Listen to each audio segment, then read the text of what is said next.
The following is a Kingfisher Media production. Can we change the world with just one simple conversation with someone? Our guest and self-proclaimed conversational activist, Jonathan Rivera, thinks so. Here's part 2 of this week's episode.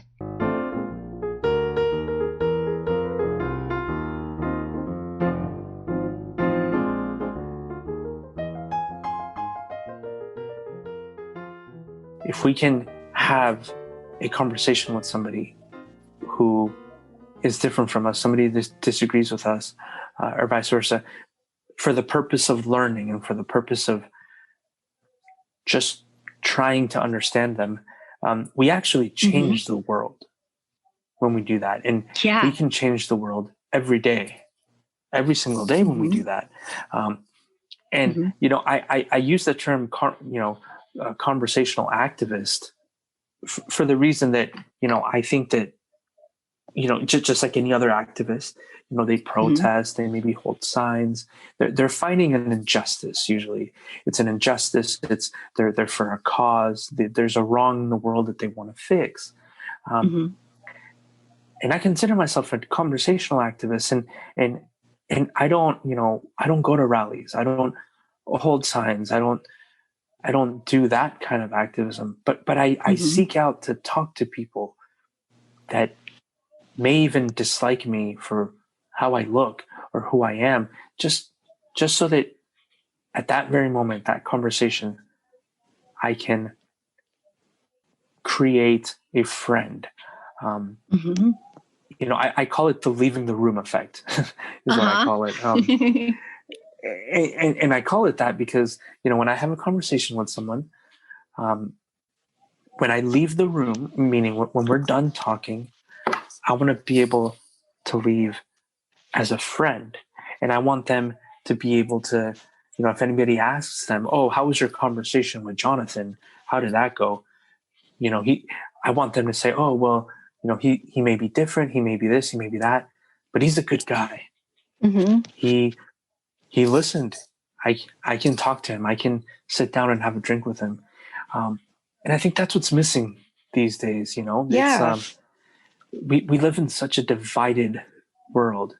And what's the opposite? What's the antonym of division? It's unity, right? I kind of picture it like a classroom, right? Like a room that's divided, right? There's 10 students on one side and 10 on the other, right? And you walk in, and everybody looks at you like, oh, you need to join a side, right? You need to go on this side, or you need to go on that side, because you can't go in the middle. You can't just sit there and not have a group. Yeah. You need to join a side. Right. And it's easier to do that because when you do that, you can very easily attack the other side and have everybody defend you who's next to you, right? Right. But that's the opposite of how we create the change. And that's the opposite of what I think we need today. By simply having a conversation with somebody, I love what you're saying. Sorry, I didn't mean to interrupt you. Oh, no, I love what you're saying. I love what you're saying about that. And if you don't mind, I'm going to up the ante on this one, if that's okay. So we're talking about, conversation and trying to create unity, and rather than choosing sides, gaining understanding. What about family? What happens when family gets into this? Because it can get really complicated. Like, for example, when you started your travels, like when you decided to kind of travel full time, like how did your family and friends respond to your lifestyle change, and how did those conversations go? They were kind of interesting because not everybody kind of likes that lifestyle, and some may even see it as nomadic, like, you're going here, you're going there, like, you're not settling, you're not going anywhere, type of thing. And that's fine. That's fine. People will have their opinions. But I think that, in the beginning, the more places I was seeing and the more people I was meeting, I myself became a little bit more understanding. See, just like anybody else, I have an opinion, right? I have an opinion of things. But the interesting thing is that when I sit down with somebody, my opinion really doesn't matter at that moment, because I'm just sitting down willing to learn from someone. And that's changed me, because I think twice now before I, judge someone, before I say, oh, well, they're out there, they're, holding signs for this. Like they're just radical, or they just want attention. I take a second. I and think, why would they be doing that? What do they feel like they want to say? Why do they feel like they're not being heard? Right. And that's the person I've become. And it's really going to take a lifetime of trying to meet all sorts of people, because I do want to change the world. I change it every day with every conversation that I have, and it's a life work. It's going to take. It's a vision. It's a cause that's much bigger than myself. If that makes sense. Yeah. No, I liked what you said about taking time to just kind of shut your own opinion off for a minute and give your full attention to someone else's, and really give yourself an opportunity to learn something from someone. You're not listening for the sake of converting yourself to their beliefs, right?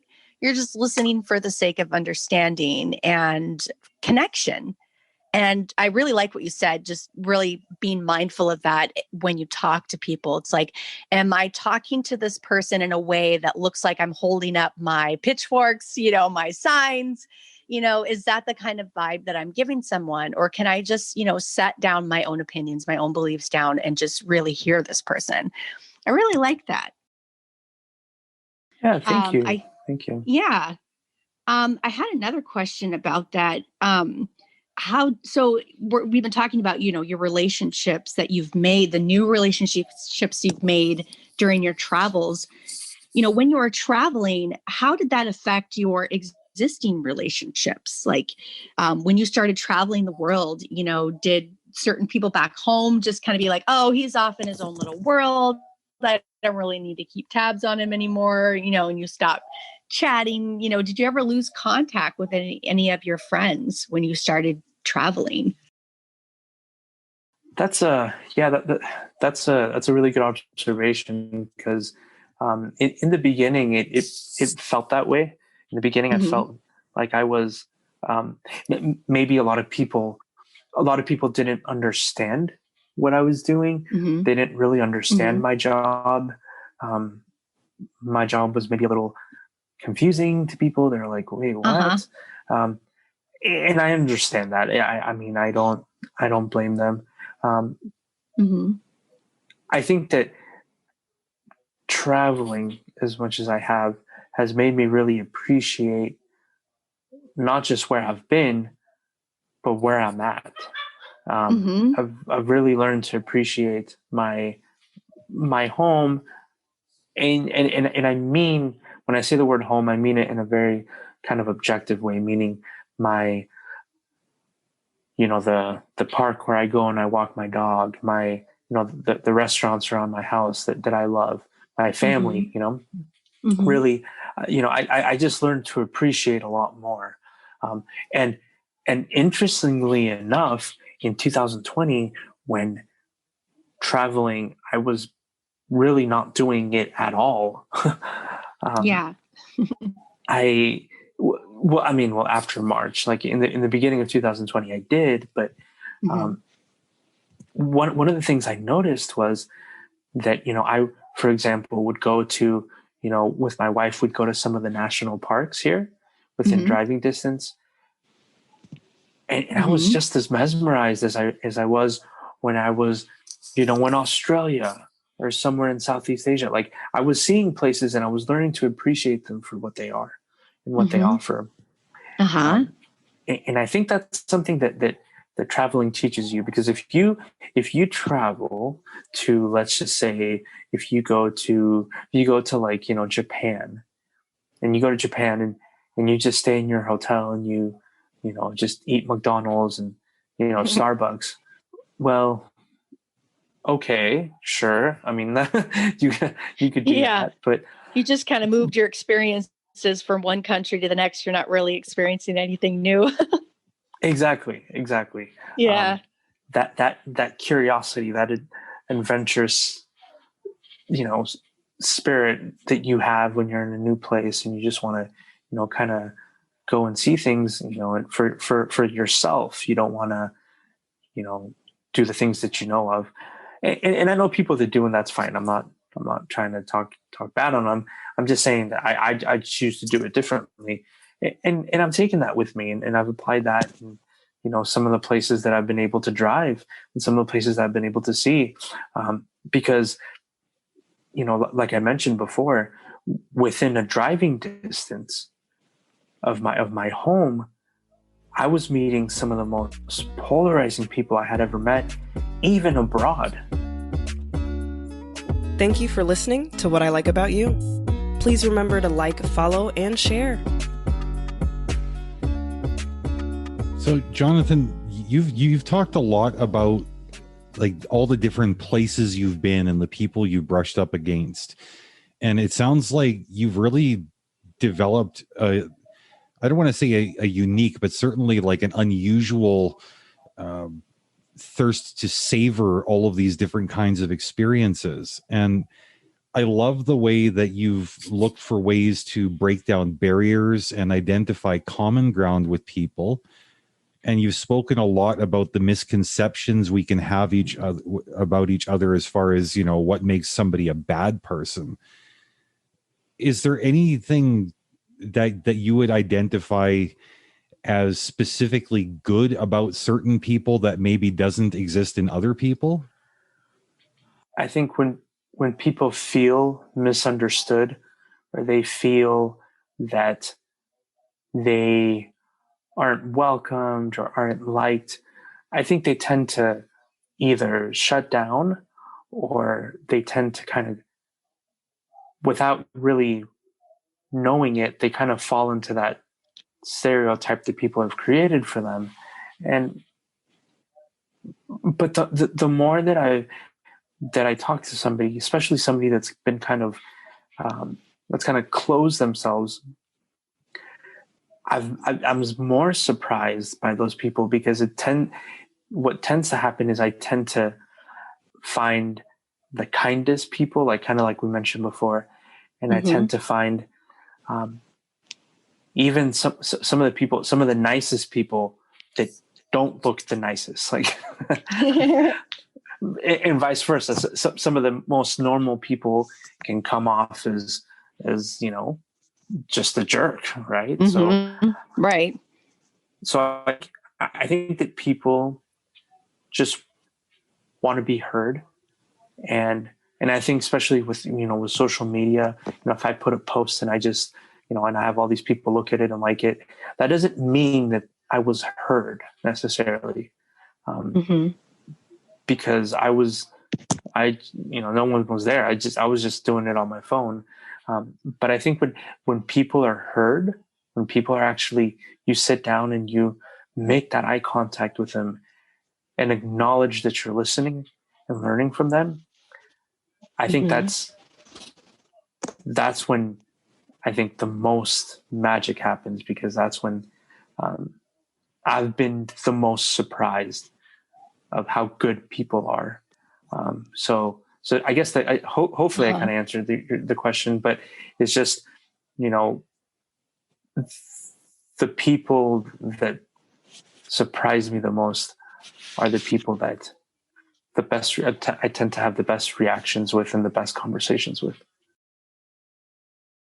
Have you ever brushed up against somebody who say like, to take a very extreme example, if you come up against somebody who was really bold and brash and outspoken about racism or some other sort of form of hate, do you think that hearing somebody like that out is a productive exercise as well? I think so. And I know that it may not be the smartest idea for everybody to do. And I say that with caution, because I'm not trying to say that I, have anything that anybody doesn't.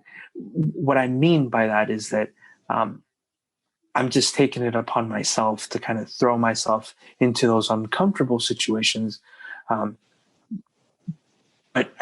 at the same time, I think that, I have spoken to people that were racist, where, I spoke to somebody who was part of a sect of a KKK. Like they weren't a KKK member themselves, but they were part of, I guess, a neo-Nazi group, if you will. As I've spoken to them, and I was able to actually see him for who he was. It took a while, because he was controlling the narrative in the beginning, and he was very on his toes, and he was very matter of fact, like, this is what's wrong. This is why they're bad. This is why they're evil. This is why, and I let him talk. I didn't debate him. I didn't question him. I just wanted him to kind of let it all out. And then I started to see the human being in him. I started to see where we were able to connect. And I noticed that he was somebody who was really suffered, somebody who who was bullied, somebody who didn't have a family, didn't have maybe, a loving parent, and didn't have the opportunities that somebody that could have probably would have, ended up differently. So I was able to see that. And the interesting thing is, I don't agree with his cause, and I don't agree with the hate that he stands for. But I started I don't agree with that. But after a while, I started to kind of feel bad for him, like empathy, because he was telling me about his childhood and all that he had gone through. And I felt bad. I felt bad for him. And it was interesting because, I kept thinking, I'm like, well, here I am sitting talking to somebody who clearly just would rather communicate with violence versus, conversation. But I would, I was, and this was a hard interview to get, because, it wasn't easy, and he didn't really believe me that I wasn't with a newspaper journalist, because that's the thing. I don't have an agenda. I as a matter of fact, I use my anonymity as a tool, and I use it to my advantage. That was a really hard conversation for me. But at the same time, there could be somebody that's listening that their hard conversation might be with a coworker, might be with a family member who hasn't spoken to them in years. And that may very well be equivalent to the conversation that I had with the neo-Nazi. You are listening to What I Like About You. Please remember to like, follow, and share. Do you feel like some of these conversations are more for the benefit of people who maybe are eavesdropping than they are for the person that you're directly talking to? I think it's both, because I would, I always tell everybody that I speak to that, at the end of our conversation, I want to learn something from them, and I want to leave the conversation having learned something about them, and even offering them a service of some kind. I know that I've talked to some people that have said, well, I'm going to be at this event. If you want to talk to me there. And I said, okay, can I hand out water? Can I help you? Can I help clean up? Can I help, can I do something to kind of earn that time that you'll talk to me? So I would like to think that, I know that I've had that leaving a room effect with these people that I've spoken to. Did I leave best friends with them? Probably some not, but at the same time, I'd like to think that we left with some sort of cordial respect for each other, and we were able to grow. So as far as the person I speak to, that's the effect I have on them. And then really anybody that's eavesdropping, really it's, I'm just inspiring and inviting them to do the same, not necessarily with, like I mentioned, with, somebody who's like a neo-Nazi or somebody who's like, part of some sort of radical group or anything. But by having a conversation with the neighbor that has a different yard sign than them, like reaching out. Right. Yeah. Just reaching out to try to make friends, coexist, find a commonality. So really there's benefits for both. And there's applications for both. Yeah, I liked what you were saying, having that conversation with a coworker, sometimes those toughest conversations are with the people that you know best and who know you the best. And so would you say that in your personal experience, and there's no right or wrong answer to this, I'm just asking because I'm curious, but, have you found it easier to have these conversations with strangers or with the people that you're closest to? Because I like these points. I like everything that you've applied when in your travels, when you've been talking to people. You've been talking to people with the sake of gaining understanding and learning something. And, you're not even focused on teaching to anybody else. I think your lesson is, you're teaching people to listen and understand by doing and by setting that example, which I think is really, really cool. But it's not always, so easily applicable, with our families and things like that. Is that more challenging for you, or is it more challenging for you to talk to strangers? I don't know.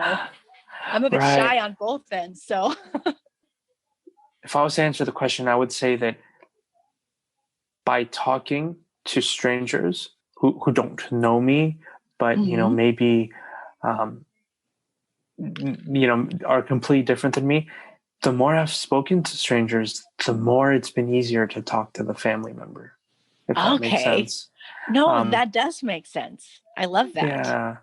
Yeah. So just practice it talking is to hard. people, right? Exactly. Yeah. Because it is hard. Everybody has that family member that, brother, sister, mother, cousin, grandparent, child, right? We all have those relationships that aren't as easy. And, unfortunately, sometimes, there's a feud and, even to the extreme where it's like, you're not talking to each other. Right. Yeah, I have another show about that. Yeah. We'll plug that real quick. It's called When the Bell Breaks. It's all about family estrangement if you want to know more. That's tough stuff. And we talk about all that on that other show. But yeah, keep going, Jonathan. This is really good stuff. I mean, you've honestly been blowing our minds since this whole episode started.